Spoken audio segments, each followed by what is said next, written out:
sama doom dama la yónni ca école ba ngir nga am ndam sama doom yow na nga am yar ngalawaay bul tas yaakaar sama doom dama la yónni ca école ba ngir nga am ndam sama doom yow na nga am yar ngalawaay bul tas yaakaar celui qui est pur de tout associé, de tout ce qui puisse le ressembler et d'engendrer.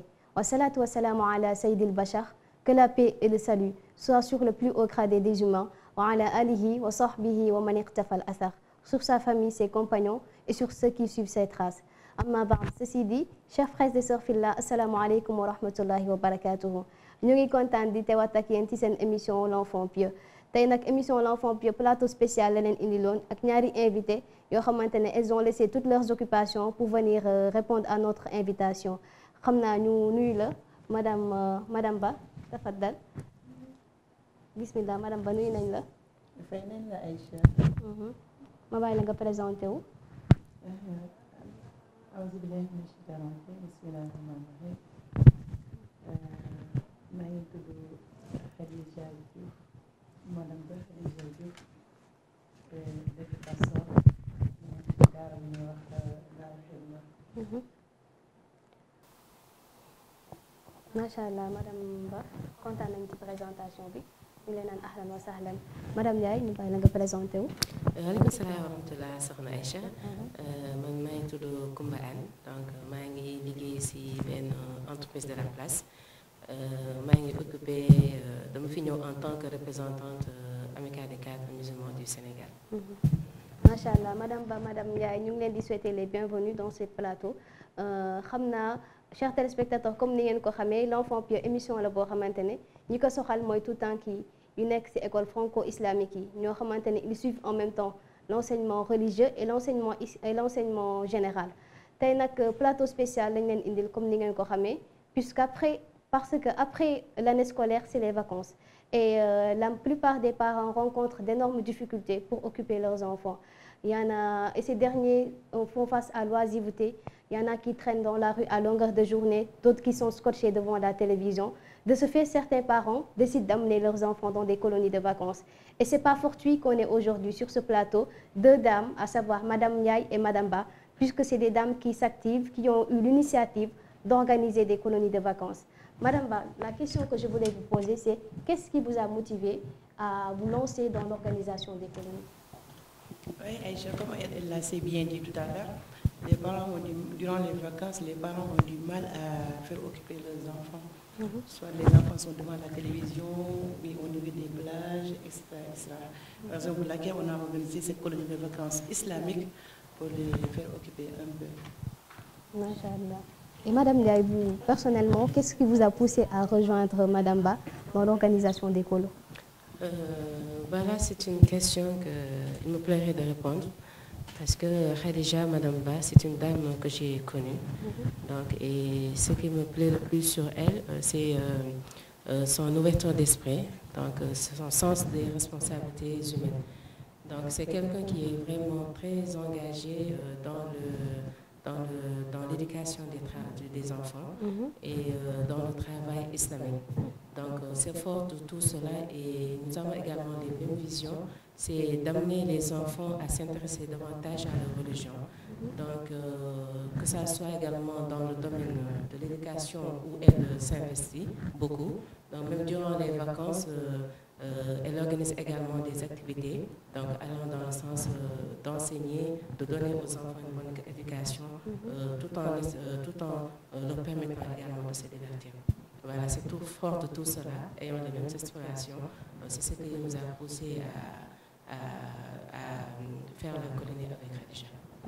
Masha'Allah, Jazakillah khairan Madame Ndiaye, tontu bi leer na. Un petit rappel que je voulais faire à nos téléspectateurs, c'est que la première colonie de vacances fut organisée en Suisse par un pasteur du nom de Hermann Walter Bion. Ce fut en 1876. Il a organisé des colonies de vacances avec la présence de 68 enfants qui sont venus de milieux défavorisés.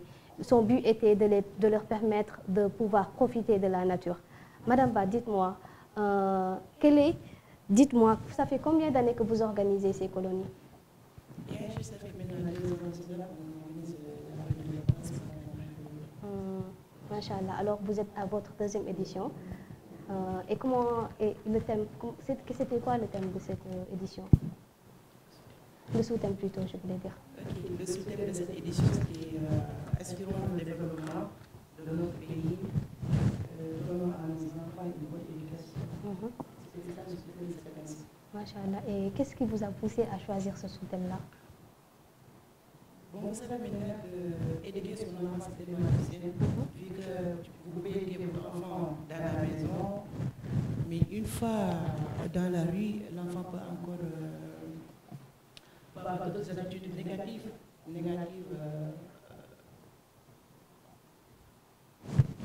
Dû à la fréquentation, Oui, tout ça. Vous avez parfaitement raison. C'est pas du tout facile d'éduquer ses enfants. De ce fait, des parents soucieux de l'éducation de leurs enfants sont obligés d'amener ou d'organiser même des colonies de vacances, comme vous le dites.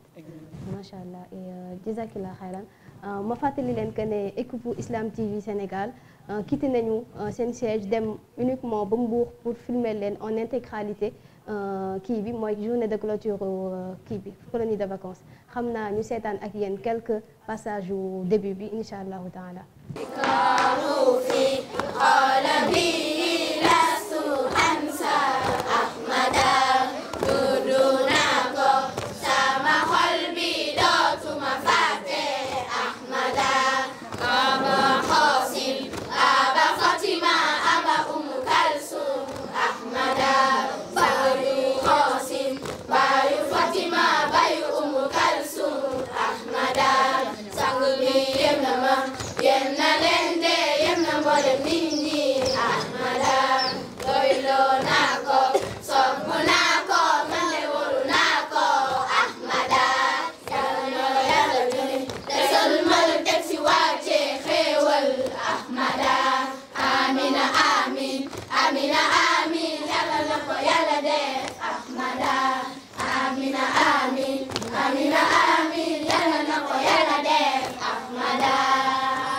Nous allons maintenant appeler sur scène le groupe théâtral. Secours théâtral. suñu Abdourahmane am na lu ma jaaxal suñu buntu kër chaque jour bu ñu yeewoo lañ fay fekk mbari ñu ko fay sotti. ah loolu day war na de.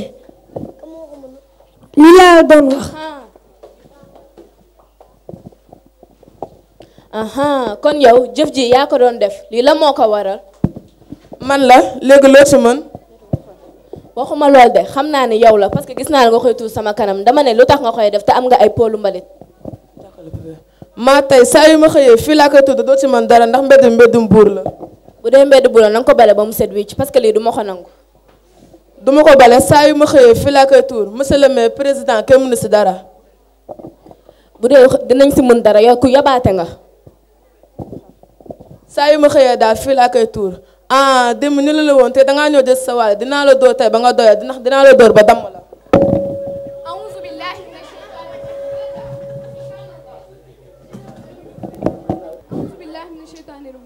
mbaa jàmm waaye lu xew fii.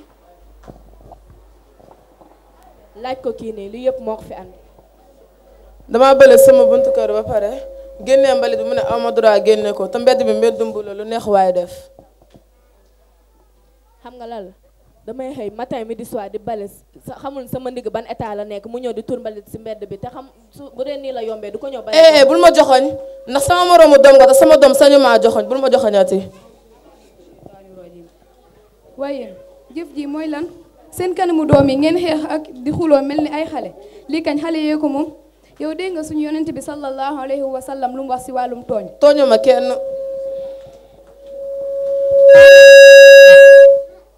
qaala rasulullahi sallallahu alayhi wa sallam az-zulmu zulmaati yawmal qiyaama suñu yonent bi sallallahu alayhi wa sallam nee na tooñ ay lëndëmi lëndëm lay doon ba su penc rawatina ngeen def li ñuy woowee àqu dëkkandoo. suñu yonent bi sallallahu alayhi wa sallam nee na Jibril daka daan faral di dikkal naan kaan toppatool ma sa dëkkandoo ba mu foog ne moom bu deewee dëkkandoom daf koy doonu qaala rasulullahi sallallahu alayhi wa sallam man kaana yuminu billahi wal yawmil aaxir fala yuzi jaarahum suñu yonent bi sallallahu alayhi wa sallam nee na képp ku gëm yàlla ak bésu penc bum lool moroomu dëkkandoom. ay waay kon de man maa ngi jégalu ndax xameewu ma ko woon noonu ba beneen yonente dinaa ci gën a bàyyi xel maa ngi jégalu. alhamdulillah. dëkkandoo ak dëkkandoo dafay la ñaale jàmm dëkkandoo jàmm cegal ñu ñaan Yàlla ak dëkkandoo dafay lore ñaale jàmm dëkkandoo jàmm cegal ñu ñaan Yàlla ak dëkkandoo dafay lore ñaale jàmm dëkkandoo jàmm cegal ñu ñaan Yàlla ak dëkkandoo dafay lore ñaale jàmm. macha allah chers téléspectateurs comme ni ngeen ko seetaanee gis ngeen passage wu nuyoowu xale yi bu ñu def nuyoo de bienvenue aux parents ak tamit seen sketch bu ñu def ci àqu dëkkandoo. Madame Ba, je voulais savoir xale yi lu tax ñu choisir def benn sketch boo xamante ne day wax ci àqu dëkkandoo et pourquoi pas d'autres sujets.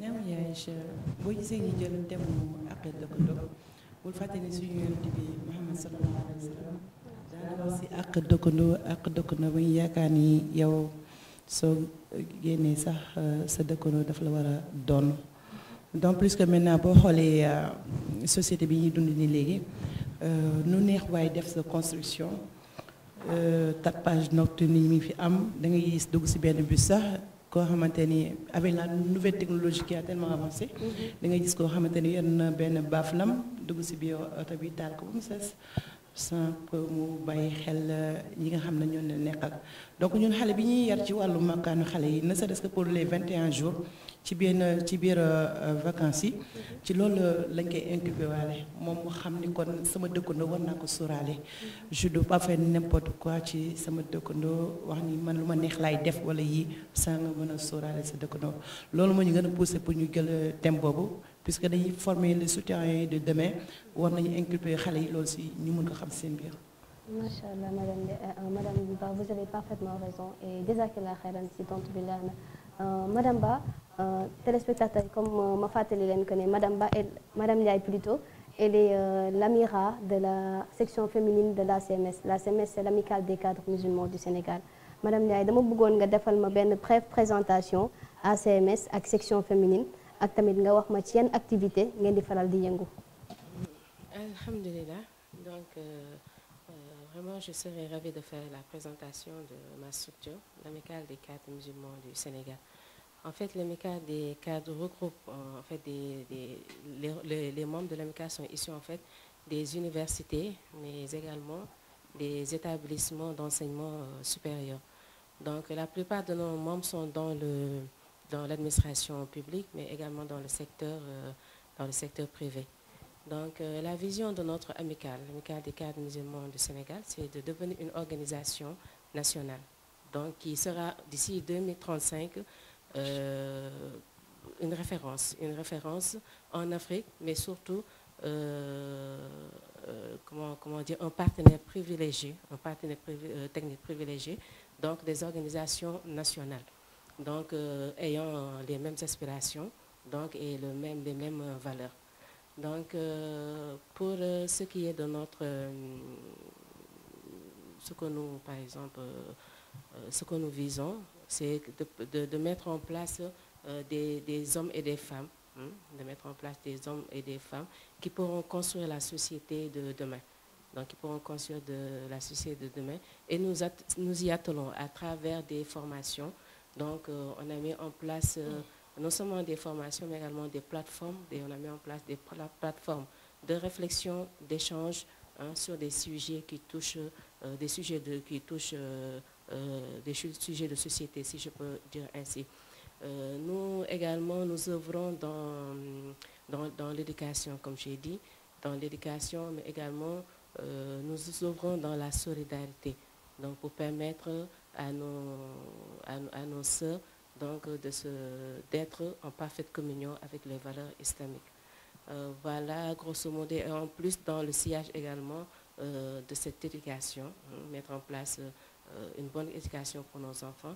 Donc on a construit un réseau d'écoles donc, où les enfants allient l'apprentissage, ils font l'apprentissage, le programme émanant de l'éducation nationale, mais également le programme islamique. Donc on allie les deux programmes et alhamdoulilah, nous faisons des résultats remarquables. Machallah, Madame Ndiaye, dégg nañu sa tontu bi et vraiment nous prions pour qu'Allah subhanahu wa ta'ala vous facilite le travail que vous menez au sein de la CMS. Yal na borom bi barkeel côté yombalal leen ba ngeen mën a atteindre objectif yëpp. Madame Ba, je reviens à vous. Dites-moi, durant les colonies de vacances, il paraît que les enfants ont eu à faire des cours de secourisme. Pourquoi avoir choisi des cours de secourisme? Alhamdulillah, ya Aïcha, comme vous le savez maintenant, nos habitations et tout ça, c'est tellement étroit. Bon, avec les bonbons de gaz qu'on utilise, on est toujours entouré du danger. Raison pour laquelle on est en train d'initier aux enfants sur le secourisme. Au cas où il y aura de danger et tout ça, ils sauront quoi faire pour les premiers soins à faire avant l'arrivée des spécialistes sur ça. D'accord, Inch'Allah.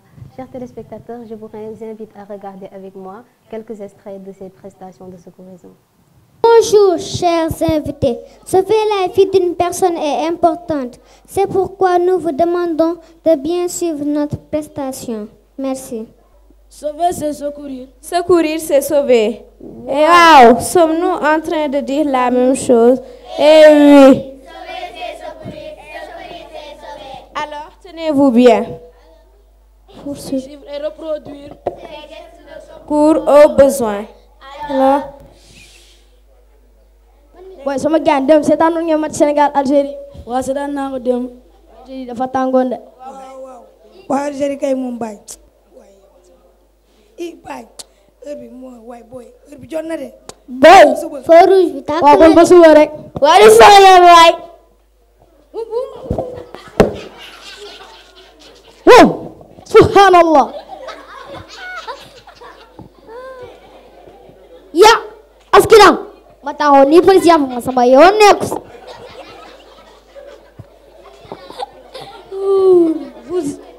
Vous êtes tous témoins de cet accident.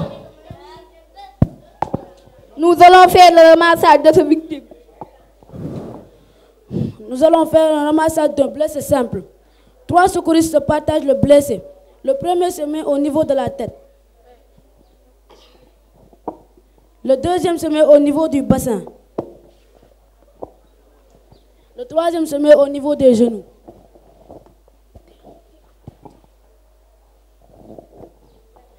Ils mettent la paume des mains au niveau des creux naturels de la victime. Ils soulèvent et mettent le pied au niveau des genoux. Ils mettent la paume des mains au niveau des creux naturels.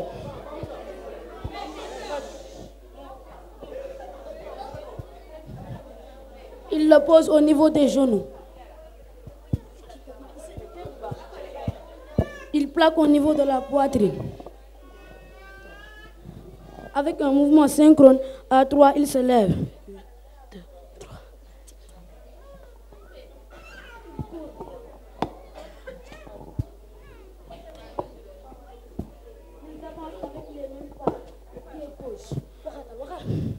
Ils avancent avec les mêmes pas, avec le pied gauche. 1, 2. Ils descendent en position trépied. Ils déplaquent la victime. Ils posent sur le placard. Machallah mbokk yi ñoo ko gisandoo gis ngeen xale yi seen prestation yu remarquable yu ñu fi jot a def ci secourisme machallah man de c'était riche en enseignements. Moi personnellement j'en ai appris beaucoup de choses et ce qui m'a le plus marqué c'est la manière dont ils les ont fait ak humour bu mu àndal. Je me suis tellement marrée quand je regardais ça et machallah daal madame Ndiaye fekkee nga prestation yooyu nan nga ko gisee yow personnellement. Macha allah comme ni ñu koy waxee rek xale yi tout le temps dañuy jàng à travers les enfants on apprend beaucoup donc xale yi tey jii seen xel dina dal donc seen xel dina dal te benn seen morom wala bu ñu gisee mag wala keneen bu amee malaise ñoom dinañ xam premier soin yi ñii lu ñu war a def balaa ñoo nu mu tëddee ñu sapeur pompier wala ñi nga xamante ne ils seront habilités di secourir leen donc damay rafetlu genre initiative yi nga xamante ne xale yi itam dinañ jàngee lu bëri vraiment à travers la colonie di ko rafetlu bu baax vraiment. Machallah, et c'était pas les seules prestations, ils ont également fait des bayans def nañu ay bayans yu intéressant ak ay poèmes, récitation de poèmes xam naa ñu seetaan ak yenn extrait yooyu noonu. Tel un enfant soumis à son Dieu, je me soumets frêle à la tristesse, mais le cœur encore pieux. Tel des milliers d'astres engloutis par un trou noir, je me laisse engloutir, impuissante, par un méconnaissable désespoir. Je pleure dans mon cœur, je pleure dans mon âme. Mais quelle est donc cette douleur qui me frôle lentement telle une lame? Je ferme les yeux, flux et reflux de dépression. J'ouvre les yeux, flux et reflux d'obsession. Suis-je une enfant capricieuse? Peut-être bien, mais qui ne demande qu'à être heureuse. Je me lamente sur mon sort, cela vous est ennuyeux? Peut-être bien, mais je suis après tout qu'une pauvre enfant qui demande miséricorde.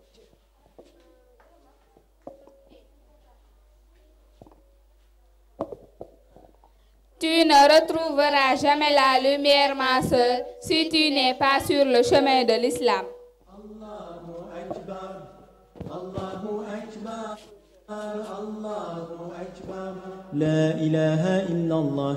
Allahu Akbar.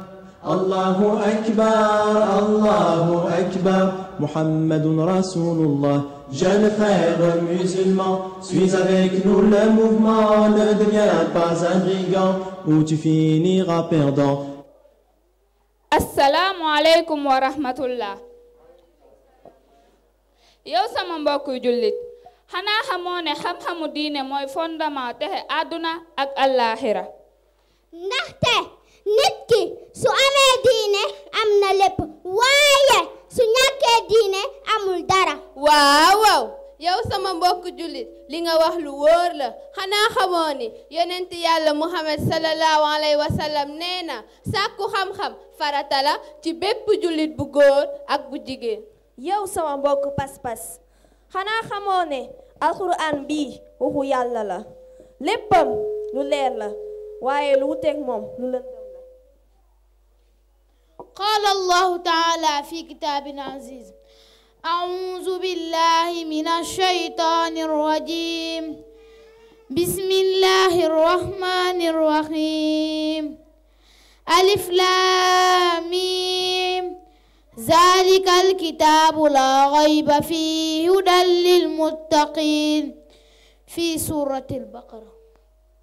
borom bi subhaanahu wa taala nee na téere bii di alxuraan amul benn sikki sàkk jubla ak yërmande ngir ñi ragal yàlla. yow sama mbokku jullit bi xanaa xamoo ni diine dafa ànd ak jikko ju rafet ndax jikko ju ñaaw dafay lor boromam. qaala allahu taala li rasulillahi sallallahu alayhi wa sallam أعوذ بالله من الشيطان الرجيم وإنك على خلق عظيم. Allah sunu borom dafa tàgg yonent bi si ay jikkoom yu rafet.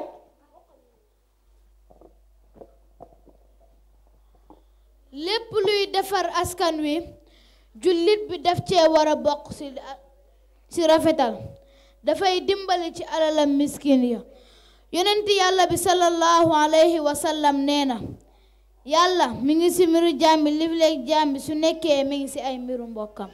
di jaajëfal waa régie madame Ba nan nga gisee kii yi bayaan yi xale yi jot a def fii. waaw alhamdulilah yaa Aïcha bayaan yi nekkoon na loo xam ne lu am solo la comme que ma remplacé woon foofu waa Islam TV. au début dinañ jëlal film yi tout ça en plus dañu woon benn groupe WhatsApp pour échanger ak parents yi suñuy def bayaan ba pare ci laa ko doon dugal léegi def souvent benn parent dafay woo sax mu ni ñun bayaan yi ñun yéen a ngi foofu waaye ñun ñoo gën a jàng foofu ndax bayaan yi am solo lu mu doon am solo doon nañ wax ci wàllu julli wàllu du respect envers les parents, comment on doit se comporter vis-à-vis des parents et surtout la maman yooyu yëpp dañ ko doon développer foofu jàngal nañ xale yi nu ñu doon jàppee julli ainsi de suite macha allah ci bayaan yi. macha allah macha allah ça signifie que en même temps parents yi jàng nañ ci xale yi tamit jàng nañ ci vraiment yal na borom ñu barkeel liggéey bi macha allah dans la journée de clôture y a am na benn représentante boo xamante ne dafa def benn discours bu touchant boo xamante ne elle a eu à remercier dans le discours toute l'équipe de la colo, toute l'équipe qui a participé à l'organisation de la colo, et particulièrement Madame Ba et le directeur. Ils ont montré leur satisfaction et celle de tous les parents d'élèves, satisfaction qu'ils ont voulu symboliser en leur donnant des présents. Et vraiment, je voulais savoir, Madame Ba, comment est-ce que vous avez vécu ça et qu'est-ce que vous avez ressenti après avoir vécu ces cadeaux-là? Ouais, alhamdulillah, ya Aïcha, le cadeau n'est jamais petit. Donc, on était tout à fait derrière, mais là, c'est que la dame avait prononcé notre nom en disant Madame Ba, venez prendre le cadeau qu'on vous a laissé. Ça nous avait vraiment touché. Ça montrait que les parents étaient satisfaits de notre travail. Alhamdulillah, ça montrait vraiment une satisfaction totale pour toute l'équipe de la colonie de vacances de Makano Khalaye. macha allah xam naa Régis yow tegal ñu extrait discours bi ak tamit remise de cadeau bi. asalaamaaleykum wa rahmatullahi wa barakaatu. ginnaaw bi ñu sante yàlla julli ci yonent bi sallallahu alayhi wa sallam kàddu yi ñu yëkkati nag du doon lenn lu dul kàddi ngërëm ak sant ak ñaax ndax bu ñu fi tajee tey colonie yàgg na am macha allah. waaye bu ñu fi dajee tey sama ngërëm ak sama sant gi nga xamante ne dañ ko jëlee ko ci parents xale yi fi daje yépp xëy na gën a jege gën a ñeela moo tax ñu jox ma ko ndax maa dëkk Mbuur war leen dalal tey santu parents yi nag ñu ngi koy jëmale d'abord ci directeur Diallo ndax macha allah directeur Diallo moom ak équipe pédagogique am gis nañ tey ne liggéey nañ fi liggéey bu mucc ayib ci xale yi ñu leen dénkoon tey parent bu fi ñëw macha allah sa xol sedd na guy ndax li nga doon séentu ci moom li nga doon séentu ci sa njaboot gis nga ko ci xale yi ñu fi toog ñu ci bëri yàgg nañoo dem colonie waaye nag ñun ñii nga xamante ne macha allah ay jullit lañu mënoon nañu di def ni ñëpp di yóbbu waaye gis nañu ne colonie de vacances yi fi daan am ak Khadija bi mu andi wutee na ndax ñun lii la ñu doon wër bi ñu ko amee ñun ñëpp di julli du ñu def lu dul sant yàlla bu wér a wér tey ñaan mu gën a yokku nag ndax yaakaar nañ ne bii mooy ubbite bi waaye yu raw yi dina am ndax ñun njëriñ rek lañ ci gis kon directeur Diallo sant bi may sant équipe pédagogique bi maa ngi koy jël teg ko ci sa loxo sant bi may sant ustaas yi doon jàngal xale yi maa ngi koy jël teg ko ci sa loxo nga jàllaleel ma ko sant nañu leen gërëm nañ leen ci xam-xam bi ñu def ci xale yi ci tàggat bi ñu leen def ndax gis nañ activité yi ñu doon def manuel yi gis nañ activité de secourisme bi gis nañ natation yi gis nañ lépp macha allah yàlla na yàlla xeb dolli ñëw nag ci équipe technique bi ndax nag saako bu feesul du taxaw toggkat yi togg nañ mu ne xale yi lekk nañ ba suur vidéo yi wane nañ ko ñii toppatoo wàllum cet mi ku ñëw tey gis nga sa doom sangu na set na waaye fóotal nañ ko kon nag colonie de vacances bu mu mënti doon famille la ndax ay groupe la ñuy doon day nekk tata am tonton waaye fii dafa sell ñu jël ay tata boole leen ak xale yu jigéen yi jël tonton yi boole leen ak xale yu góor yi muy innovation de taille boo xam ne ñun amuñu ci lenn lu ñu wax lu dul delloowaat sant yàlla subhanahu wa taala beneen cant bi ñuy andiwaat dañ koy jël nag teg ci ki nga xamante ne moo waral lii yépp muy tata Khadija parce que nag moom moo andi initiative bi ànd ceeg amicale des cadres musulmans du Sénégal ndax nag peccum liir bu neexee nu ko olof yi di waxee tukulóor buy làkk wolof la yaa jaa jàpp ca mbagg ya te Khadija bu tëboon moom kenn di ko def xëy na newuñu du réussir waaye dina xaw a sooxe waaye sant nañu yàlla bi amical des cadres musulmans sénégalais ñëwee dugal ci seen loxo puus ko nag ba tey ñu am lii ñu am. li tax nag ma gën a kontaan mooy Khadija daf ci def liggéey bu am solo man dama ñëw ne ko damay inscrire sama waa kër waaye ñëpp xam nañ ne loxo jotul fenn ginnaaw bi ma waxee ak moom xaalis anecdote bu ma leen di nettali daf ma ne man xaalis intéressé wu ma li ma intéressé mooy li ñuy def ci xale yi ma di ko seetlu waaye depuis boobu ba léegi musuma fi ñëw mu changé wala mu andi kanam laajuma dërëm laajuma ñaar dërëm ba samay xale def nañ seen colonie man dama naan colonie xalal laa koy tuddee ndax bu ne am na fi waaye bii daal laaw la cat macha allah yàlla na gën a yokku li may ñaaxe nag di ko mujjee mooy suñu doom yi suñu njaboot yi nga xam ne ñoom la ñu am man de li may wax dama koy delloowaat ci yaay yi ndax boo xoolee colonie bi macha allah xale yu jigéen ñi ñoo ci ëpp soo xoolee fête de clôture bi macha allah musóor yee ci ëpp soo duggee ci panel bi ñu créé te Tata Khadija créé ko macha allah musóor yaa ca ëpp kon nag damay dellu siwaat ci sama doomuy jigéen yii li waral loolu mooy ku defar jigéen defar nga àdduna ñii nag góor amuñu lu dul yéen dañuy wax Sénégal tàmm nañ léegi di wax parité naam baax na waaye man dama naan complémentarité fu ñu gis góor rek wan nañ fa gis jigéen ndax dañu ne ñaari loxoy takk sër ñaari loxoy takk tubéy waaye ñaari loxoy takk sër te saay bu ñu dajeek ñoom rek nag fu ñaari góor nekk benn jigéen ne fa def fa liggéey fukki góor kon gën leen góorgóorlu macha allah sant ak ngërëm ñeelati na leen xam naa ne wax ji du bari waaye nag Khadija yóbbante nañ ma ci yow ndax parents yi wax nañ ko ci panel bi bu xale yi baree colonie yaay yeey ñëw colonie de ndax soxla nañ ko ñu nit ndax ñoo ma ko yóbbante ma yeggee la ko fi may daanelee nag mooy dëgg la joxin neex na lool waaye joxin baa ko daax yoruñu amuñu taxuñu waaye neex nañu pour ne leen merci ñun parents yi fi toog ñëpp jënd nañ lu symbolique rek war ko jagleel directeur mi toog nii muy tonton Diallo waaye Khadija yow doo des ginnaaw jënd nañu lu symbolique rek teg ko ci sa loxo ngir ne la jërëjëf ci ni nga jàppalee suñu tuut tànk yi te leen di ñaanal nag gudd fan ak wér-gu-yaram waaye di ñaan heure bii déwén mu fekkaat ñu ci colonie mën nañoo dem Maroc mën nañoo dem Tunisie waaye nag mën nañoo dem Makka kon maa ngi koy ñaan yàlla nañu ko yàlla defal te parents yëpp fekkee ko te tal ko allahumma salli ala sayyidina muhammad wa sallim arfa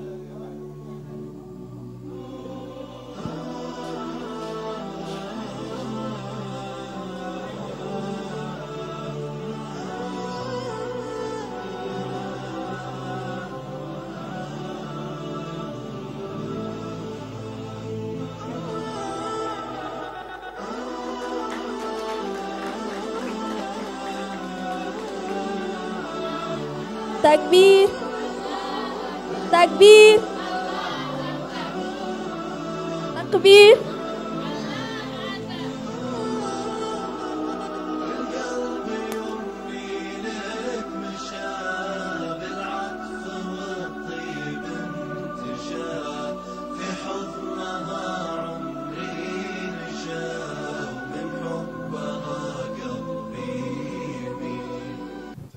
Machallah, merci beaucoup Régis, c'est élément bi. Madame Ndiaye, question bi c'est destiné à vous. Je voulais savoir formation religieuse, bu ñu doon def ci colonie de vacances. Comment est-ce que vous l'avez trouvé? Alhamdulillah, mais avant de répondre à ces questions, permettez-moi de revenir un peu sur notre section, donc la section féminine, donc qui se nomme le pôle de développement du leadership féminin, donc dont je dirige depuis 2 ans. Ouais, comme mission, nous avons une mission de fraternisation, une fraternisation des sœurs. C'est pour permettre aux sœurs de se retrouver, de se connaître, donc à travers des rencontres que nous faisons, mais également, nous faisons également des ziyarat aux anciennes, donc pour puiser de leur expérience, pour nous aider dans la dawa que nous menons. Nous faisons également des formations sur le domaine temporaire et spirituel, donc spirituel à travers des cours de fiqh que nous enseignons à nos sœurs. Également, nous faisons sur le plan temporaire, donc nous faisons des cours qui permettent à nos sœurs d'être beaucoup plus outillées, donc pour faire face au public. Donc c'est dans ce sens, à ce sillage qu'on a eu à organiser dans des formations, notamment une sur la communication en public, comment communiquer en public. On a également à faire des formations sur le Web 2.0, donc, qui a trait à l'informatique, donc pour permettre à nos sœurs d'être beaucoup plus outillées. Et la dernière qu'on a eu à faire, c'était sur la création d'entreprise. Donc, pour permettre à notre sœur, avec les projets que nous aurons à faire dans l'avenir, donc savoir où mettre nos pieds pour les mettre en place. Donc, en plus de cela également, nous faisons des activités donc, relatives aux enfants pour leur permettre de se ressembler autour d'activités alliant l'apprentissage, mais également le divertissement. Donc, la colonie de vacances que nous avons fait cette année, en partenariat avec Makamo Khale, on est une parfaite illustration. Donc, ça va leur permettre, tout en apprenant leur religion surtout, également de se divertir. Voilà, c'est ça que je voulais dire par rapport à notre section féminine. Et maintenant, pour revenir à votre question sur comment... Alhamdulillah, alhamdulillah. Donc là, je vais dire en Wolof, donc pour essayer de changer un peu. Donc, alhamdulillah, formation religieuse, ñu doon joxe foofu. Donc dama ci kontaan parce que xale yi comme ni ma ko waxee dañ doon teel a yeewu donc ñu teel yeewu fajar julli donc bu ñu jullee également ay bayaan lañ doon def bayaan ñi dañ si waxtaan si wàllum comportement jullit bi comment il doit se comporter naka la war a mel yenn tamit aspect donc yi nga xamante ne laal na aussi éducation yooyu yëpp aussi dinañ ci wax.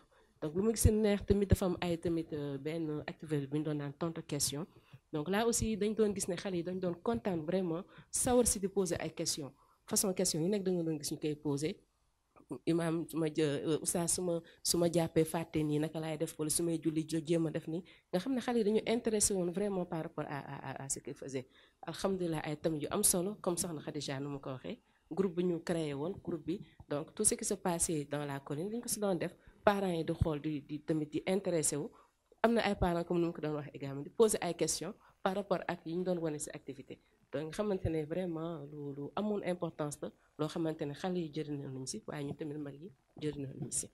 Macha Allah, Madame Ndiaye, jazakillah khairan si tontu bi. Sachez, chers téléspectateurs, après que la représentante des parents ait fini de faire son discours, il y a eu le directeur de l'encadrement, lui aussi, qui a pris la parole pour présenter toute son équipe technique et pédagogique. xam naa ñu seetaan nag yenn élément boobu incha allah. naa lool ci nuyoo bi du ma fi nekk di def discours xëy na dafay dem ci li may samay wax ci ay cant ndaxte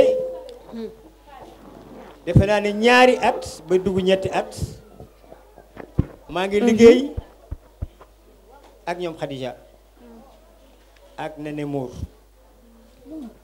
ñu doon seet colonie de vacances bi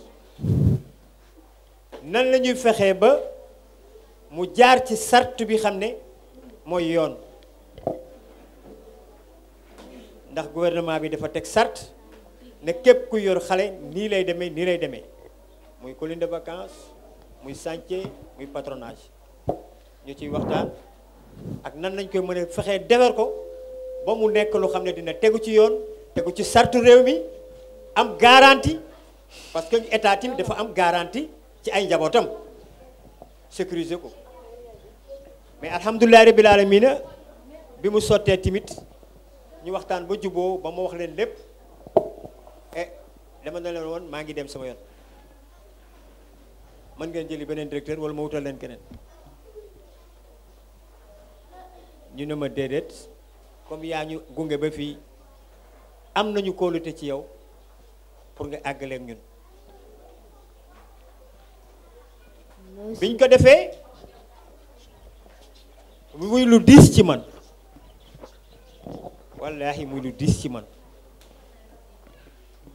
parents yi ñoom ñi xam ne ñoo xamante ak ñoom tim ñoom ñëpp ñu lëngoo ci ànd ci waaye dama leen bëgg a yëgal ne ñaar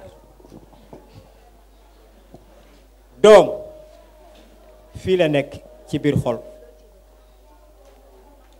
boole ci xaalis fii la nekk ci biir xol ndaxte ak ñoom dañ na ma lii lañu mébét ci seen doom lii lañu bëgg ci seen doom man ma jël loolu ñu xam ne loolu la ñu bëgg seen doom daal di koy sottax ndiku ci jëf maanaam ab projet éducatif lañ ma jox ma sottax ndi ko ak sama équipe ci projet pédagogique ne samay àndandoo yi xam ne ñoo nekk nii la ñu xalaatee pour doxal ko ci ay nit ci jumtukaay ci alal lii koy mën a defal suñu bëggee loolu ñu ànd ci waxtaan ci ba juboo kon suñu jëlee loolu dénk ma ko et am kóolute boobu dénk ma ko def ko am yaakaar ci man ak seen équipe ma ne leen woon yàlla bu seen yaakaar yàkkee ko muy lu diis liñ ma dénk nag àttanuma ko munuma ko kenn ko mën muy yàlla sama borom te fa laa ko wekkoon tamit ba tey te yaakaar naa ne aussi dimbali nañu bu baax a baax a jàppale ñu ñaari kër lañ jël yi ma leen wax ñaari kër yaa ngoo ñaari kër yi bu ci ne dama fee ñëw xool ndax méngoo na ndax li état bi wax ak méngoowul ci ak li état bi wax ma def rapport dem déposé ci ko au ministère ñu xool ko gëstu ko seen inspecteur bi nekk fii gëstu ko daal di koy nangu ne li ànd na kon ñoom tamit bi ma ànd ak ñoom li ñu xool ba mu doy leen ñu defal fi seen doom bu jaarul woon kon duñ ko nangu ñu jóge ci ne man mi xam ne maa ko war a diriger damay nekk ko xam ne diplômé d'état laay doon un directeur diplômé d'état su ma ko mënulee ñu bañ duñ ko nangu ñu ne kii topp ci man di adjoint bi pédagogique bi xam ne affaire pédagogique rek la yore day nekk un directeur diplômé d'état comme man su ko nekkul duñ ko nangu ñu ne yemuñu foofu keneen ki xam ne mooy saytu mbirum lekk yi lii ñuy jox xale yi su ma ne woon tey lii jox leen lii xale yi moom bu xoolee ne méngoowul ak lu baax danaan ñett kenn du ko joxe yoon moo ko may dem na ba yoon daf ko ne bu ñu yekkee lekk bi balaa mu koy jox kenn ci kër gi moom def ci tibb lekk ba pare tibb jël dugal ci frigo toog ay giir nag moom su deewulee wala biiram dawut wala dara mettiwu ko amul leen ñaari kër yi guddi lu mu guddi xaaju guddi bu ñu nee kar mu jug dem yuuxu naa ko ñaari yoon booy dem da ngay wax nit ñi dégg mais ku ne ko xale bu feebar ak bu mu heure bu ñu fëggee sax mu jóg ba temps yi passé am na ngelaw lu amoon xottu kii moo yëngatu mu yaakaar ne xale yi ñoo kii mu tëb génn dégg muy kii mu naan ma dama yaakaar woo ma téléphone ci guddi directeur da ngaa woote wala da ngaa fee fëggoon ba mu yàgg mu ne ma noonu xottu garab yi doomu garab yi ndax bëgg liggéeyam ak farlu ci xale yi xale nag da nga koy bëgg waaw soo ko bëggul kon jërëjëf yàlla na la yàlla fay. ana Aminata Camara est-ce que mu ngi fi su fi nekkul oustaz Aminata anamu oustaz sama sëriñ Abdoul Aziz Aminata anamu Abdoul Aziz Ahmed Aminata Camara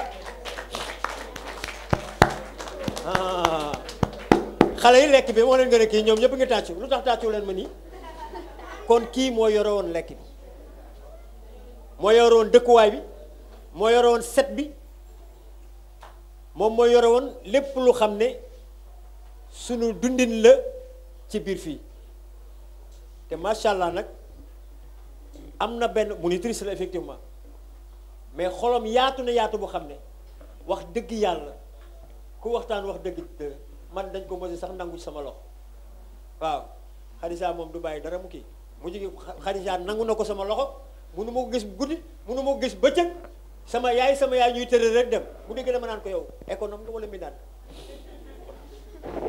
kon yal na ko yàlla laqal cat ma bëgg ngeen ñaanal ko bu baax ñaanal leen ma ko bu baax a baax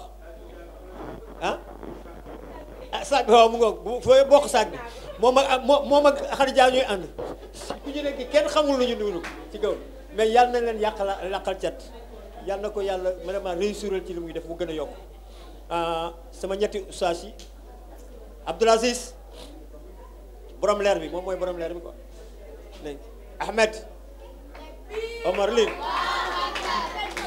Allah akbar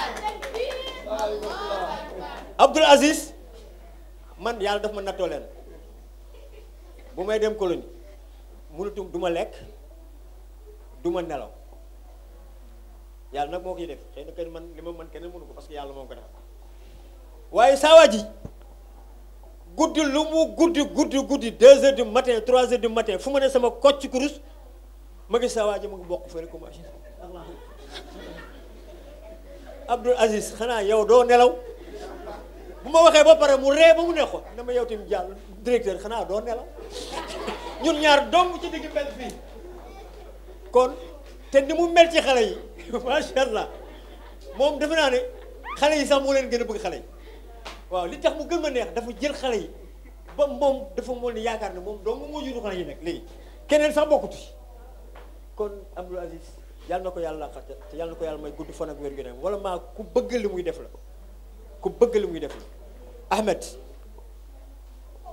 sama joolaa bi jógal ngay taal loxo kii moom macha allah xam nga lu mu am pédagogie li ñu naan approche pédagogique la am lu mu bëgg a jaaral ci xale yi dana fexe ba jaaral ko ci xale yi te du ci am benn problème du ci am benn problème ni mu leen di aborder ni mu li gën a am importance li gën a am ci njàngale wallahi moom la ko yàlla may yàlla na ko yàlla jàppale guddal fanam sama jarbaat bi nag moom nag ku neex baat bu taree rek nga daal amee lii yow jëgal ñu gis la ba gis nga xale yi moom bu taree rek nga daal macha allah ku farlu la ku yaru la ku am teggin wallahi te cër bi moom may dafa ëpp sax ci man dafa ëpp ci man bu ngeen neex ngeen laaj Khadija benn jour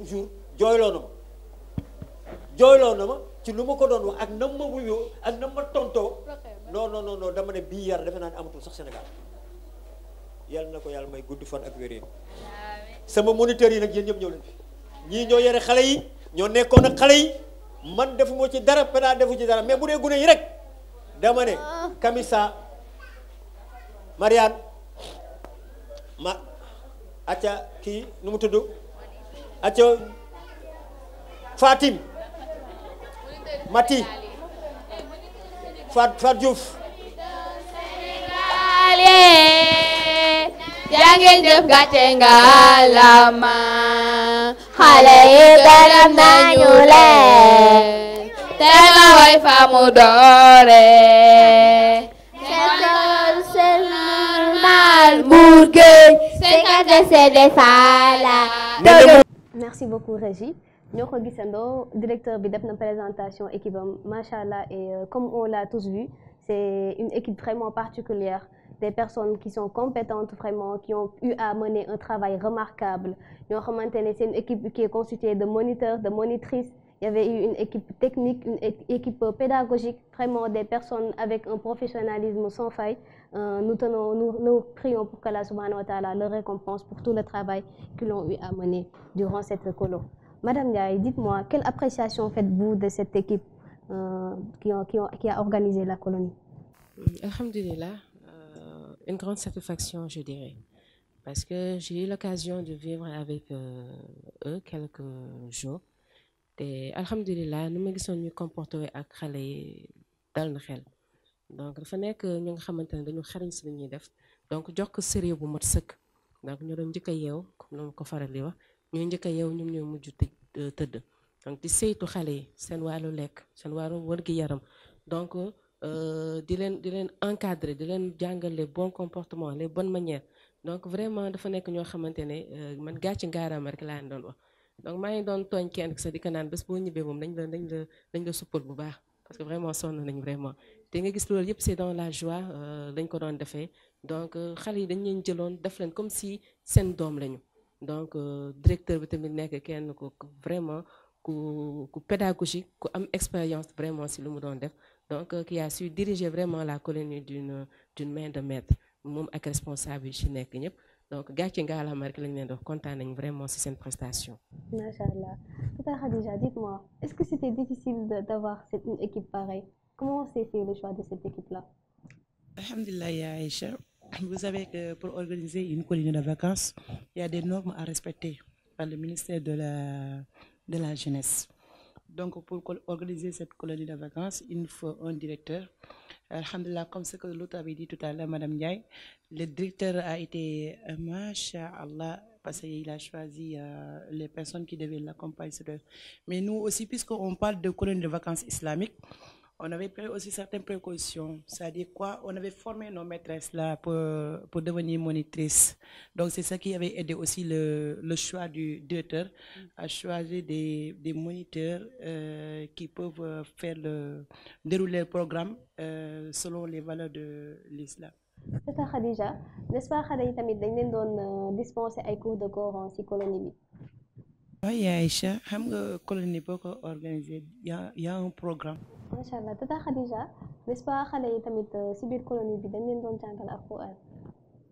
Oui Aïcha, programme bi ñu gën a programme principal bi mooy loolu moo doon suñu jubluwaay. Xale yi dinañ dem colonie pendant 21 jours. Ci 21 jours yooyu am na parents yoo xam ne peut-être vacances ba vacances seen doom di jàng Alxuraan.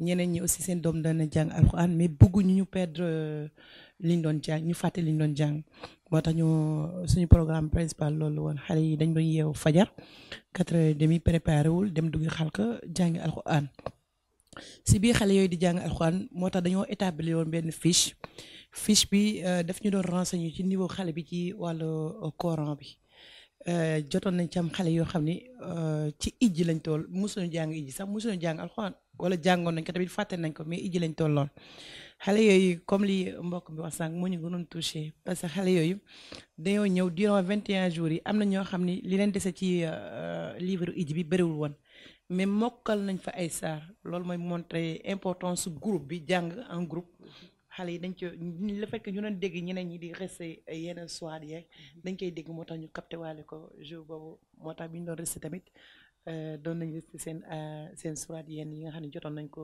parcariser ci dégg-dégg bi ñu ko amoon rek. xam naa les téléspectateurs ont hâte de regarder ces enfants réciter des Corans. Je vais pas vous retenir davantage xam naa ma wax waa Régie ñu tegoon ñu extrait yooyu. tamhid bi maanaam ñoom ñooy tàmbale ñoom ñoo nekk ci lecture bi di jàng lecture incha allah am nañ lenn loo xamante ne jot nañ ko kóoru ci alquran xam naa ci la ñuy indil rek incha allah ñoom ay jàmbaar lañ li ñuy jéem ba yàlla may leen dara ahlan bismillah Souleymane. أعوذ بالله من الشيطان الرجيم قل أعوذ برب الناس ملك الناس إله الناس من شر وسواس الخناس الذي يوسوس في صدور الناس من الجنة والناس. ما شاء الله بارك الله فيك يا سليمان. الله أكبر تكبير. ما شاء الله. ما شاء الله كون كايتاري رقي نقوم رقي ما شاء الله رقي إبراهيم نقوم. أعوذ بالله من الشيطان الرجيم بسم الله الرحمن الرحيم هو الله أحد الله الصمد لم يلد ولم يولد ولم يكن له كفوا أحد. ما شاء الله. بسم الله الرحمن الرحيم قل أعوذ برب الناس مالك الناس إله الناس من شر وسواس الناس الذي يوسوس في صدور الناس من الجنة والناس. ما شاء الله. صدق بارك الله الله فيك. العظيم. صدق الله العظيم. تكبير. الله أكبر. رقي نقوم تم تيوا tamhid la bokk mooy ñi jàng lecture. ما شاء الله. ما شاء الله Rokhaya Ngom Adja Daf Camara Pape Moussa Camara na nga préparé wu Adja Daf Camara. ما شاء الله. بسم الله. رقم موسى. أعوذ بالله من الشيطان الرجيم. Ibrahima Ngom yaa ci topp Ahmad Ndiaye. أعوذ بالله من الشيطان الرجيم بسم الله الرحمن الرحيم ألهاكم التكاثر حتى زرتم المقابر كلا سوف تعلمون ثم كلا سوف تعلمون كلا لو تعلمون علم اليقين لترون الجحيم ثم لترونها عين الجحيم ثم لتسألن يومئذ عن النعيم. ما شاء الله. تكبير. ما شاء الله. الله أكبر. ما شاء الله. جميل جدا. أعوذ بالله من الشيطان الرجيم بسم الله الرحمن الرحيم يا أيها النبي لم تحرم ما أحل الله لك تبتغي مرضات أزواجك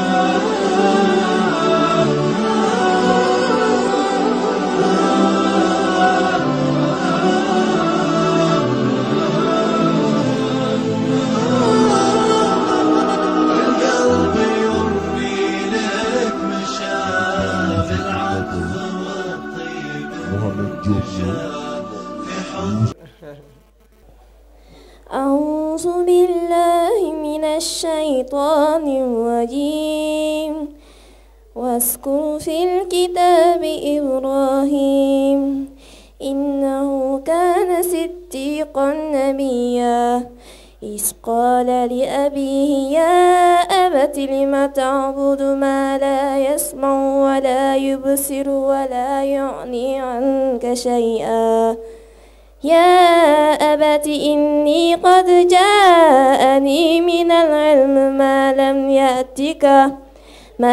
يأتك فاتبعني أهدك صراطا سويا يا أبت لا تعبد الشيطان إن الشيطان كان للرحمن عصيا يا أبت إني أخاف أن يمسك عذاب من الرحمن فتكون للشيطان وليا قال أراغب أنت عن آلهتي يا إبراهيم لئن لم تنته لأرجمنك واهجرني مليا قال سلام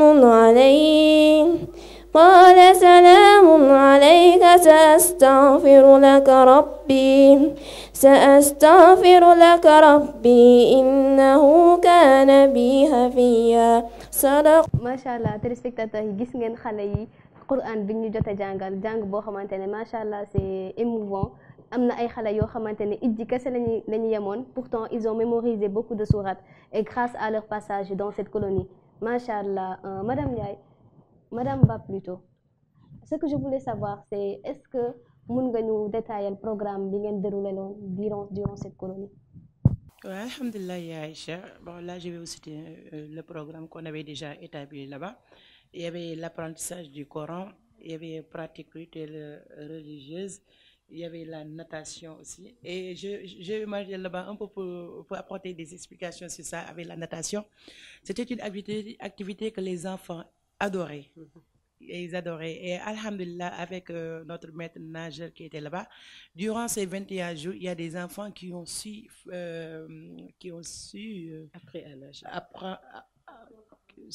apprendre à nager là-bas, alors qu'avant, ils ne savaient pas nager. Donc là, c'est alhamdulillah, ben parenthèse. On avait fait aussi la transformation du poudre de mil, moi farine de mil, araw. Donc, jangal xalé yi jigéen fofu araw. Machallah, loolu moo doon programme bi. Pâtisserie.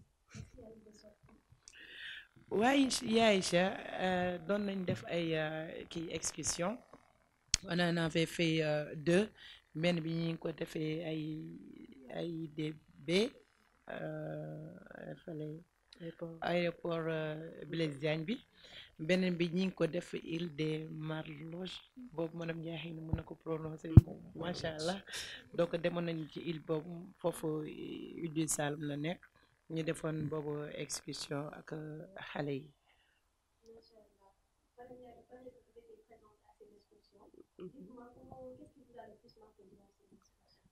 Alhamdulillah, donc ce qui m'a le plus marqué, c'est en fait c'était la première fois que je prenais la pirogue. Ok, donc c'était vraiment merveilleux de devoir traverser avec les enfants, vraiment, de découvrir d'autres contrées. Donc c'était l'occasion également de faire connaissance avec le plus gros baobab du Sénégal. Donc là aussi, donc c'est quelque chose qui m'a un peu marqué cette visite au niveau de ce baobab, parce que lorsqu'on était parti là-bas, donc je parle en wolof pour les autres qui ne maîtrisent pas vraiment bien le français. Donc garab boobu bu ñu fi demoon dañu ne woon ne garab boobu boo leen ko laalee déjà garab bi boo fi ñëwee ak sa main gauche nga koy laal, donc boo laalee main gauche boobu loolu ñaan si àdduna dañ koy am. Donc ñu ne dañuy dugg ci biir garab bi dafa woon benn pax bu xóot boo xamante ne foofu lañ doon dugg. Donc histoire dafa wane woon ne à l'époque avant Senghor bu mu ñëwee woon donc ku dee woon rek foofu lañ ko doon jël suul ko dugg ko ci biir garab, parce que dañ leen naan buñ ko suulee ci suuf terre bi maanaam du fertile, donc loo fa béy du mun a nekk, donc dañ ko doon jël dugal ko ci biir. Donc avec l'arrivée de Senghor nag le pratique boobu dañ, mais ni ñu fa nekkoon ñoom tamit ak idée yi ñu ci am que dañ doon naan c'est un bois sacré, maanaam foo xamante ne loo fa ñaan yàlla la koy may. léegi ñu permettoon nag suñuy xale yi ñuy dugg di génn ñu ne leen ñaan leen. Donc man lu ma ci gën a yéem benn xale dafa duggoon si biir génn kooku ne ko ñaan mu nekk lii nekkul ay dëgg li ay bidaa la Allahu akbar dama tuddaat yàlla bu mu déggee loolu venant de ce petit enfant boo xam ne à peine 10 ans mu naan lii ay bidaa la waaye ba na fi ñaan dara lii du dëgg lii amul lii baaxul macha allah ma xam ne tamit donc xale li ñu doon jàng si colonie de vacances bi am na jeexital si ñoom si sant vraiment suñu borom tamit di sant ñi nga xamante ne ñoo organiser colonie de vacances boobu noonu donc comme ni ma ko doon waxee tamit dem nañ li île Marlodge donc il la jël nañ gaal ba dem nañ on a tamit passé une très bonne journée foofu noonu xale yi découvrir nañu nager nañu alhamdulilah donc Khadija aussi dafa fàtte tamit si programme am bu mu fàtte ne am nañ ay cours de pâtisserie yi ñu doon def c'est une tata vraiment que je salue au passage tata Missira donc cours pâtisserie vraiment ñu doon jàngal xale yi chaque jour xale yi doon am goûter donc dañ leen jox ndekki dañ leen dox añ dañ leen jox goûter c'était important et ils attendaient ça avec impatience dañ doon jox rek vraiment pour dire qu'ils étaient mis dans de très bonnes conditions en plus de ça également dañ doon def ay travaux manuels donc ay construction sac def na ay sac yu rafet ñu doon construire ay tableau d'art yooyu dañ ko doon def donc ak yeneen yoo xamante ne xale yi won nañ seen xarañte donc pour vous dire que l'enfant vraiment boo ko jàngalee boo ko wanee am na lu bëri loo xam ne mën na ko def. Macha Allah, Madame Ndiaye, vous m'avez arraché l'herbe aux pieds. Je voulais poser la question à Tata Khadija concernant les activités manuelles, mais Macha Allah, puisque vous les avez répondu, Jazakillah khairan, ci tontu bi leer na, Macha Allah. Tata Khadija, dites-moi par rapport à ces activités manuelles et les excursions, est-ce que vous avez ressenti que xale yi ñoom bëgg kii nañ ko daal activité yooyu touché na leen et comme yow tamit nan nga ko dundee personnellement? waaw alhamdulilah yaa Aïcha activité manuelle yi comme ni ma waxoon sànq si natation bi bokkoon na aussi activité yi gënoon intéressé xale yi parce que découverte da doon si ñoom léegi par exemple bu dee am na benn bu ñu fa defoon muy trousseau bi ñu ngi ko defee ak bouteille ndox yi lañ jël yu ndaw yi donc ñaari parties yi dañ koy dagg collé ko def ci fermeture mu nekk trousseau donc xale yu bëri dañuy wax ne man ren sama yaay duma jënd trousseau donc dama may confectionner sama propre trousseau loolu rek sant yàlla la ci loolu en plus activité yi ñu doon def ça dépendait aussi de l'âge de l'enfant xale bi pas tranche d'âge la am na activité bii dalay wane xale bi âge bi ba âge bi moo ko mën a def moo tax ñu def donc dañ leen demander ban activité ngeen bëgg a def dañ leen montrer activité yi ban ngeen bëgg a def ñu def seen choix après ñu yóbbu leen ci loolu selon aussi leur âge. Macha Allah, xam naa téléspectateurs ils s'impatientent à regarder ce que les enfants ont pu réaliser durant les activités manuelles ñu bàyyi régi ñu indi leen ko d'ici peu incha allah.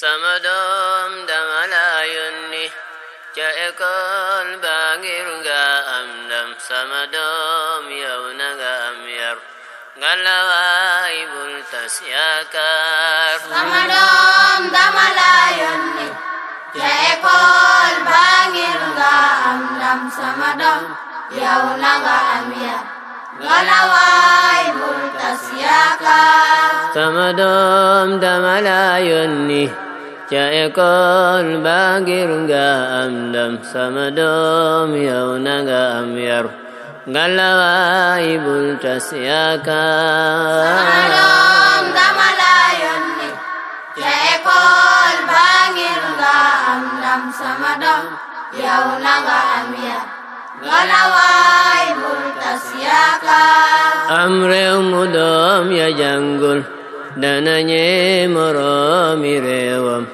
jàngu leen te bàyyi fo mi ngalla waay bul tas yaakaar. dama la yónni ca école ba. Merci beaucoup Régie. Chers téléspectateurs gis ngeen xale yi réalisation yi rafet yi ñu jot a def ah Tata Khadija waroon nga ma indil benn sac de vraiment. Inch'Allah di nga am solo Allah. Macha Allah, c'est trop joli ce qu'ils ont eu à réaliser. Sànq Madame Ndiaye mu ngi doon wax ci excursion bi ngeen defoon ci le plus grand baobab et vous m'avez pas donné votre point de vue par rapport à cette excursion là si vous pouvez le faire Inch'Allah. waaw alhamdulilah yaa Aïcha man garab boobu daf ma xaw a yéem lu fa nit ñi defoon jour boobu parce que comme li Madame Ndiaye expliqué sànq en français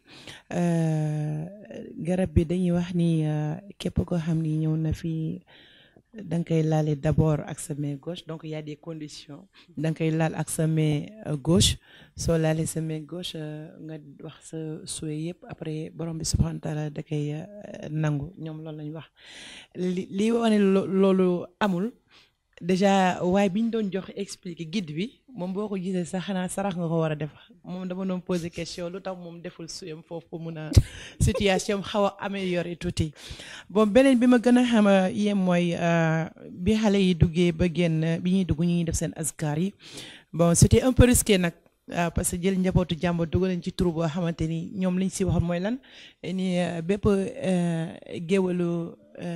géwalu séeréer bu dañoo yëpp quoi ñun séeréer yi quoi géwalu séeréer bu gaañu dañ lay dugal daaj la foofu parce que sa yaram warul laal suuf bi sinon kon du fertile comme ni mu ko waxee woon sànq donc géwal yi lañ ci doon dugal donc croyance yooyu la ñu yore woon nous une fois sur place bañ dem découvrir ci à l'intérieur lu muy dem am na benn xale sax bi mu génnee dama ne ko loo ñaan mun ma mën daal dama doon ñaan yàlla ma yàlla génnee fii rek yàlla génn fii rek d'accord macha allah mais biñ paree loolu pare yàlla subhanahu wa taala moom lépp lay defar mu baax ustaas bi ñu àndaloon yàlla daf ko rof boobu xalaat quoi après parce que dafa taxaw def fa bayaan fàttali ni borom bi subhanahu wa taala rek lañ war a jaamu waruñu jaamu keneen ku dul borom bi subhanahu wa taala wane ni lii ñuy def nii wàllu shirk la du leneen du dul shirk léegi ñu bàkk fa borom bi subhanahu wa taala sabbal ka fa màggal fa borom bi subhanahu wa taala man loolu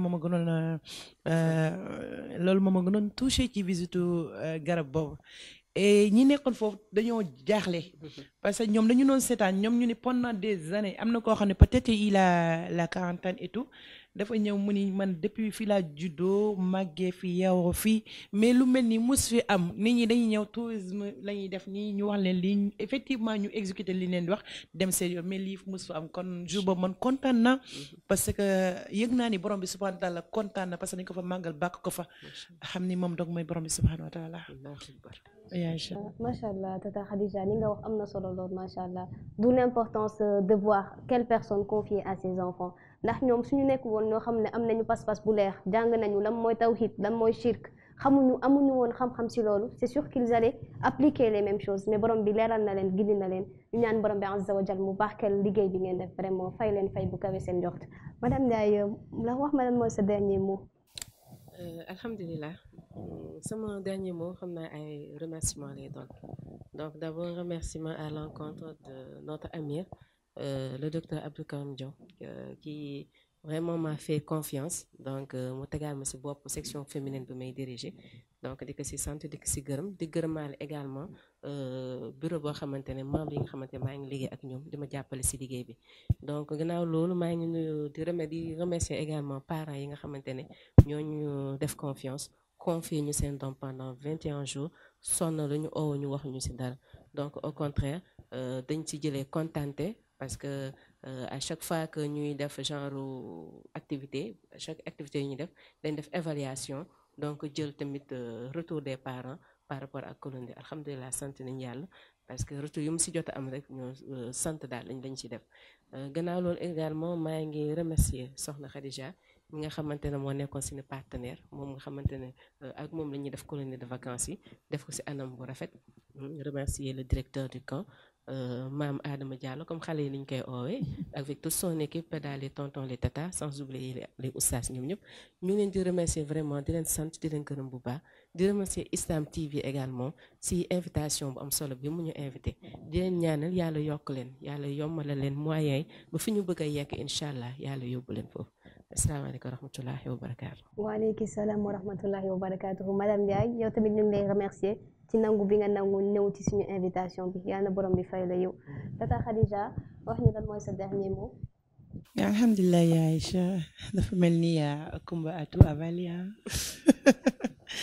ok sama dernier mot mooy di sant di gërëm ñëpp souvent nag Khadija rek la ñuy dégg Khadija mais dafa àndaloon benn sërëm boo xam ne daf ko xaw a kii daal dem defi affaire moniteur moo tax duñ ko déglu bu muy Néné Mour Gueye que je remercie de passage et tout ça di sant yàlla subhanahu wa taala encore une fois encore plus gërëm ko ci nim ñu kàttanale nekkul woon lu yomb mais toujours mit boo ko bëggee borom subhanahu wa taala moo ciy def yombalam ba mu yomb def nañ ko pendant 21 jours ku nekk xam na ni te ay nit di leen jox lekk les 3 repas d'abord le petit déjeuner le déjeuner le goûter et le dîner yombul woon ci 21 jours yi ci participation bi ñu defoon ci 150 000 ak local bi nga xam ne moo ñu doon côté cher loolu moo tax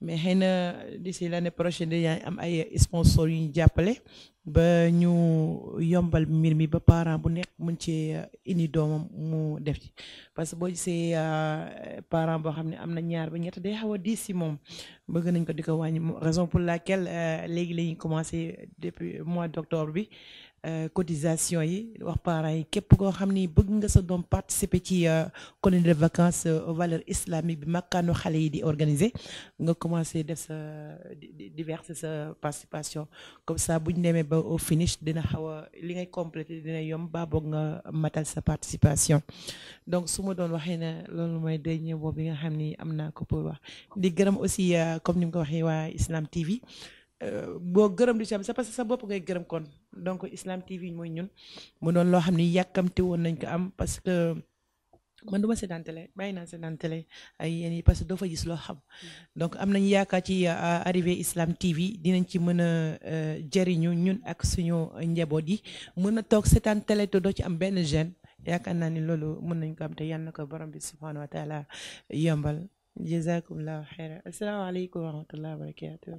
D'accord macha allah tata Khadija yow it ñu ngi lay remercier ci nangu bi nga nangu ñëw tey ak ñun plateau bi comme ni mu ko waxee moom def na appel pour sponsor yëpp sponsor bu bëgg ñëw participer ci colonie de vacances bi la porte vous est grande ouverte xam naa c'est un moyen pour avoir beaucoup de xasanaat sachez que lépp loo leen def si lu baax borom bi azza wa jal dina leen fay numéro téléphone yaa ngi nii di feeñ ci suuf ci banderole bi pour bépp parent boo xamante ne dafa bëgg dugal doomam mu participer l'année prochaine ci colonie de vacances yi xam naa yi lañ leen indiloon téléspectateurs de Islam TV Sénégal ci seen émission l'enfant pieux ñu ngi kontaan ci safoo bi ngeen safoo di seetaan chaîne bi di leen remercier yéen également di remercier toute l'équipe de la régie di remercier toute ma famille mes parents yàlla borom bi taxawu leen jazakumullahu khairan wa ahsanahu ilayk